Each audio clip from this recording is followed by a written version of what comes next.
Welcome to cinema செய்திகள். இந்த வாரமும் சினிமா செய்திகள் நிகழ்ச்சியில் தமிழ் சினிமாவில் கடந்த சில தினங்களில் நடந்த படப்பூஜைகள், பத்திரிகையாளர் சந்திப்பு, இசை வெளியீட்டு விழா, ஷூட்டிங் ஸ்பாட் எல்லாத்தையுமே காட்சிகளை பார்த்து ரசிக்கலாம்.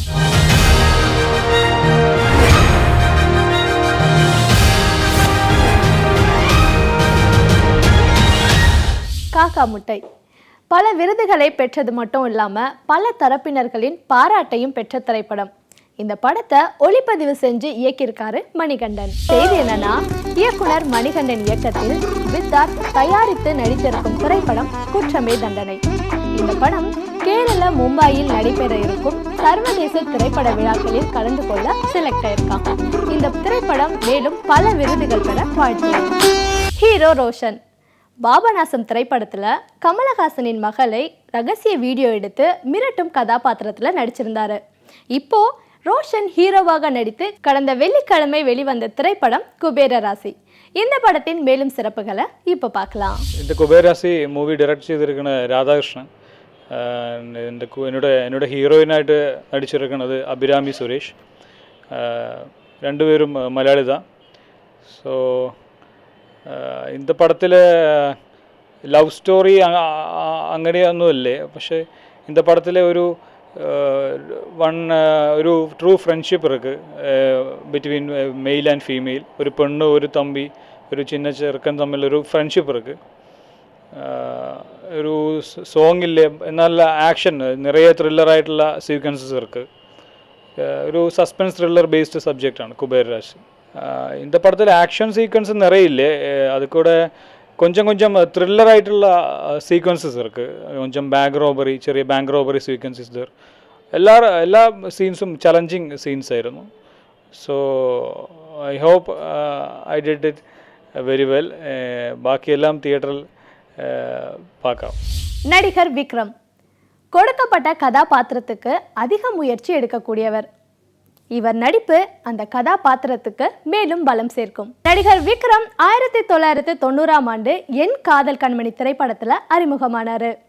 தொடர்ந்து தமிழ், தெலுங்கு, கன்னடம், மலையாளம்னு பல மொழிகள்லையும் நடிச்சுட்டே வராரு. விக்ரம் சினிமாவுக்கு வந்து இந்த வருடத்தோட 25 வருடங்கள் ஆகுது. தொடர்ந்து இதை வெள்ளி விழாவாக கொண்டாட இருக்காங்க. விஜய் சேதுபதி நடிகை நயன்தாராவோடு இணைந்து முதலாக நடித்திருக்கும் திரைப்படம் நானும் ரவுடி தான். இந்த படத்திற்கு கிடைத்திருக்கும் வரவேற்புக்கு விஜய் சேதுபதியின் தனித்துவமான நடிப்பும் ஒரு காரணம்னு சொல்லலாம். இந்த படத்துக்கு பிறகு விஜய் சேதுபதி காயத்ரியுடன் நடித்து வெளிவர இருக்கும் திரைப்படம் மெல்லிசை. இந்த படமும் வெற்றி அடைகிறதுக்காக கிளைமேக்ஸ் காட்சிகளை ரீஷூட் செய்ய சொல்லி அதுலேயும் நடிச்சு கொடுத்துருக்காராம் விஜய் சேதுபதி. இனிய உலவாக புதியவர்கள் நடித்திருக்கும் திரைப்படம். ஜெயபாலன் வழங்க ஜீவன்மையில் இசையமைச்சிருக்காரு. பாலசீனிவாசன் இயக்கியிருக்கும் இந்த படத்தின் தொழில்நுட்ப கலைஞர்கள் இனிய உலவாக என்ன சொல்றாங்கன்றத பார்ப்போம். என் பேர் ஜீவன்மையில். இந்த இனிய உலவாக திரைப்படத்தினுடைய இசையமைப்பாளர். இந்த படத்தில் மொத்தம் 5 பாடல்கள் திவ்யா, மகேஷ், மகாலிங்கம், ஜெகதீஷ் போன்றோர் பாடியுள்ளார்கள். புதிய பாடல்கள் அறிமுகப்படுத்தியிருக்கிறோம். அதுபோல் கவிஞர் செல்வராஜாங்கிற ஒரு புதிய பாடலாசிரியரும் இந்த படத்தில் அறிமுகப்படுத்தியிருக்கிறோம். பாடல்கள் மிக நன்றாக வந்திருக்கிறது. மக்கள் அதற்கு ஒரு நல் பேராதரவு தருமாறு வேண்டிக் கொள்கிறேன். என்னோடய பேர் கல்கி. இதுக்கு முன்னே நான் வெங்காயம் படம் பண்ணியிருந்தேன், அதில் மெயின் வில்லனாக வர்றேன் நான். இப்போது இந்த படத்தில் இனிய உலவாகல ஒரு கதையினுடைய உயிர் கருவான ஒரு கதாநாயகனாக பண்ணியிருக்கேன் நான் வந்து. நிச்சயமாக இந்த படம் உங்கள் எல்லாருக்கும் பிடிக்கும். ஒரு சமுதாய பார்வை கொண்ட ஒரு படம். நிச்சயமாக உங்கள் எல்லாருக்கும் பிடிக்கும். ஏன்னா டைரக்டர் அவ்வளோ அருமையாக இந்த படத்துக்கு ஸ்க்ரீன் ப்ளே பண்ணியிருக்காங்க. மிகச்சிறந்த தமிழுக்கு பெருமை சேர்த்தக்கூடிய பல காட்சிகள் இந்த படத்தில் இடம்பெற்றிருக்கு. நான் இனிய உலக படத்தில் வந்து ஹீரோவாக பண்ணியிருக்கேன். ஃபர்ஸ்ட் ஆஃப் வந்து டேரக்டருக்கு வந்து தேங்க் பண்ணிக்கணும். ஏன்னா அவர் தான் வந்து இந்த படத்தை இன்ட்ரடியூஸ் பண்ணார். அப்புறம் கேமராமேன் சார், அவர் எடிட்டர் சார் எல்லாம் ராத்திரி பகல்னு பார்க்காம எல்லாம் ரொம்ப கஷ்டப்பட்டார். படம் ஃபுல்லாக பார்த்தீங்கன்னா உங்களுக்கு லவ் கான்செப்ட்டு, தமிழை பற்றி சொல்கிறது, ஃபேமிலி கான்செப்ட் நல்லாயிருக்கும். கண்டிப்பாக ஃபேமிலியோட நீங்கள் போய் பார்த்தீங்கன்னா நல்லாயிருக்கும் கண்டிப்பாக. இனிய உலவாக இந்த படத்தினுடைய இயக்குனர் பாலசீனிவாசன். இதுக்கு முன்னாடி ஒத்த குதிரை என்ற படத்தை இயக்கி 2012 மார்ச்சில் சிறப்பான வெற்றியை பெற்றுட்டு அடுத்த படமாக இந்த படத்தை நான் கொடுத்துருக்கேன். இனிய உலவாக கதையை பற்றி சொல்லணும்னா, சமுதாயத்தில் பெண்களும் சரி இளைஞர்களும் சரி எப்படி தன்னுடைய வாழ்க்கையில் நல்ல விதமாக அச்சீவ் பண்ணணும், எந்த பெரிய தடங்கள் வந்தாலும் அதை தூக்கி எறிஞ்சிட்டு தன்னுடைய கோல் மட்டுமே மைண்டில் வச்சுருக்கணும் அப்படிங்கிற மாதிரி ஒரு படத்தை கொடுத்துருக்கோம். எல்லோரும் தியேட்டரில் வந்து பார்த்துட்டு எங்களுக்கு முழு ஒத்துழைப்பு கொடுக்குமாறு வேண்டி விரும்பி கேட்டுக்கொள்கிறேன். எல்லா மக்களுக்கும் என்னோட வணக்கம். என்னோட பேர் வந்து ஆதிரா. இனியுலவாக என்ன படத்தில் ஹீரோயினாக நடிச்சிருக்காரு. என்னோட கேரக்டரோட பேர் வந்து கண்மணி. இந்த படத்தோட ஸ்டோரி கேட்டபோதே நான் ரொம்ப இம்ப்ரெஷன் ஆகிடுச்சு. ஆனால் ஏன்னா இது வந்து ஒரு டிஃப்ரெண்ட்டான ஸ்டோரி, எல்லா மக்களுக்கும் பிடிக்கிற மாதிரி ஒரு ஃபேமிலி ஓரியன்ட் லவ் ஸ்டோரி மாதிரி இருக்குது. இதில் டயலாக்ஸ் எல்லாம் வந்து நல்லா ரைட் பண்ணியிருக்காரு. என் பேர் நௌஷாத். பத்ரகாளி அம்மன் ஃபிலிம்ஸ் தயாரிச்சிருக்கிற இந்த படத்தோட பேர் இனிய உலவாக. இந்த படத்தில் கல்கி, பிரபு, ஆதிரா மென்னு இவங்களை டிபெண்ட் பண்ணி நடக்கிற ஒரு உண்மை சம்பவத்தை தான் கதையாக பண்ணியிருக்காங்க. கோபிச்செட்டிப்பாளையம், திருப்பூர், அந்தியூர் இந்த மாதிரி இடங்களில் போய் ஷூட் பண்ணியிருக்கோம். கிட்டத்தட்ட 35-38 நாள் ஷூட் பண்ணியிருக்கோம்னு நினைக்கிறேன், சரியா எனக்கு ஞாபகம் இல்லை. ஒரு 38-40 நாள் ஷூட் பண்ணியிருக்கோம். விடிய சாங்ஸ் எல்லாம் எடுத்திருக்கோம். விடிய நடந்திருக்கு ஷூட்டிங். விடிய நடந்து சிறப்பாக வந்திருக்கு. எஸ்பெஷலி அந்த ஒரு பார் சாங் ரொம்ப நல்லாயிருக்கும். பாரில் ஒரு குத்து சாங் ஒன்று நல்லாயிருக்கும். எல்லோரும் பார்க்கணும், படத்தை வந்து பார்த்து வெற்றி அடைய வைக்கணும். நன்றி சார், வணக்கம்.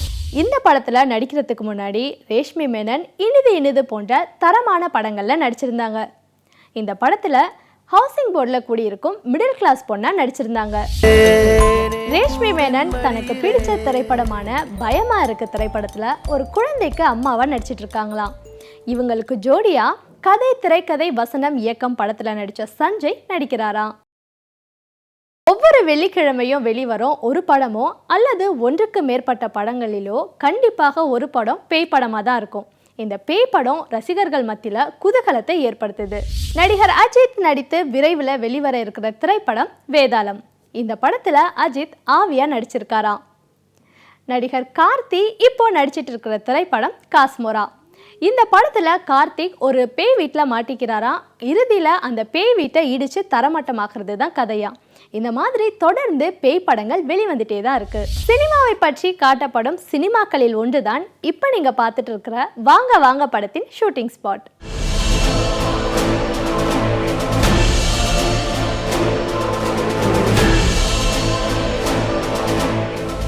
வணக்கம், நான் சிவபாலன் என்ற அப்புக்குட்டி பேசுகிறேன். வாங்க வாங்க படத்தோட ஷூட்டிங் ஸ்பாட்லேருந்து பேசிகிட்டு இருக்கேன்.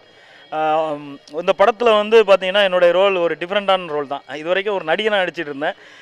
இந்த படத்தை வந்து ஒரு டைரக்டராகவே நடிக்கிறேன். ரொம்ப சந்தோஷம். இந்த படத்தோட இயக்குனர் வந்து இஸ்மாயில் சார். இந்த கதையை பற்றி சொல்லணுன்னா, இன்றைக்கி ஃபேஸ்புக்கு, வாட்ஸ்அப் இதனால் நமக்கு என்னென்ன நன்மைகள் இருக்குது, தீமைகள் இருக்குது, இதை பேஸ் பண்ண ஒரு படம் தான். இதை வச்சு நம்ம நல்லதும் பண்ணலாம், கெட்டதும் பண்ணலாங்கிற பேஸ் பண்ண ஒரு படம். இது வந்து ஒரு த்ரில்லர், காமெடி எல்லாமே கலந்த ஒரு விஷயந்தான். நான் வாங்க வாங்க படத்தினுடைய டைரக்டர் என்பி இஸ்மாயில் பேசுகிறேன். படத்துக்கு வாங்க வாங்கன்னு பேர் வச்சுருக்கிறோம். என்னடா வாங்க வாங்கன்னு பேர் வச்சுருக்கோம் அப்படின்னு நினைக்க வேண்டாம்.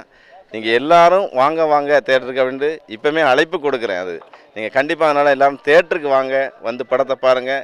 நீங்கள் வந்தால் நீங்கள் கொடுக்க பணத்துக்கு கண்டிப்பாக மனநிறைவான ஒரு படமாக இருக்கும். அதனால் இந்த காலகட்டத்தில் ஃபேஸ்புக்கு, பேய், காமெடி அப்படிங்கிற எல்லாத்தையும் மிக்ஸ் பண்ணி ஒரு அழகான படம் பண்ணியிருக்கிறேன். நான் அழகான படம்னு சொல்கிறேன், ஆனால் நீங்கள் எல்லோரும் அந்த அழகான படமாக, நல்ல படமாக ஆக்கி தரணும். அதுக்கு மக்களும் மீடியா நண்பர்களும் எல்லாரும் எனக்கு ஒத்துழைப்பு செய்யுங்க. நான் வளர்வதற்கு நீங்கள் ஒரு படிக்கலாகிறீர்கள் என்று உங்கள் அன்போடு கேட்டுக்கொள்கிறேன். நன்றி, வணக்கம். நல்ல கதை, காமெடி கலந்த திகிலான பேய் படம். அந்த படம் எல்லோரும் வாங்க வாங்க தேட்டருக்கு கூப்பிட்றாரு. நீங்கள் எல்லோரும் தேட்டரில் போய் படம் பாருங்கள். அனைவருக்கும் என்னுடைய வணக்கம். என் பேர் விக்னேஷ். என் ஃபஸ்ட் மூவி வந்து சாட்டை. அதில் வந்து நான் ஹீரோ ஃப்ரெண்ட் ரோல் பண்ணேன். செகண்ட் மூவி வந்து மறுமுனை. அந்த படத்தில் வந்து நான் ஹீரோட லீட் ரோல் பண்ணுற அளவு கேரக்டர் கொடுத்தாங்க. இது தேர்ட் மூவி வாங்க வாங்க. இதில் வந்து டேரக்டர் இஸ்மாயில் சார் வந்து எனக்கு ஒரு நல்ல ப்ளேபேக் ரோல் கொடுத்துருக்காரு. இதில் வந்து 2 ஹீரோ பண்ணிக்கிறாங்க, நான் அப்புறம் ஹனிஃபா சார் பண்ணிக்கிறோம். இதில் வந்து மியூசிக் வந்து ராஜேஷ் மோகன் சார் பண்ணிக்கிறாரு. இந்த ஸ்கிரிப்டை பற்றி சொல்லணும்னா, ஒரு ஹாரர், ஒரு காமெடி, ஒரு லவ் சப்ஜெக்ட் 3 மிக்ஸான ஒரு ஸ்கிரிப்ட். நான் வாங்க வாங்க திரைப்படத்தில் ஹீரோவாக நடிச்சிருக்கேன். இந்த படம் வந்து ஒரு ஃபேஸ்புக்கை ஃபேஸ் பண்ண படம்ங்க. ஹொரர் இருக்குது, ஆக்ஷன் இருக்குது, எல்லாமே கலந்து இருக்குது, காமெடி இருக்குது, எல்லாமே படம் சூப்பராக இருக்கும். தேட்டரில் போய் பாருங்கள், பார்த்து எங்கள் படத்தை வெற்றி படமாக்குங்க. இந்த காட்சியில் அப்புக்குட்டி சான்ஸ் தேடி போகிறாரு. அப்புக்குட்டியோட இணைந்து இன்னும் யாரெல்லாம் இந்த படத்தில் நடிச்சிருக்காங்கன்றதை இப்போ பார்க்கலாம்.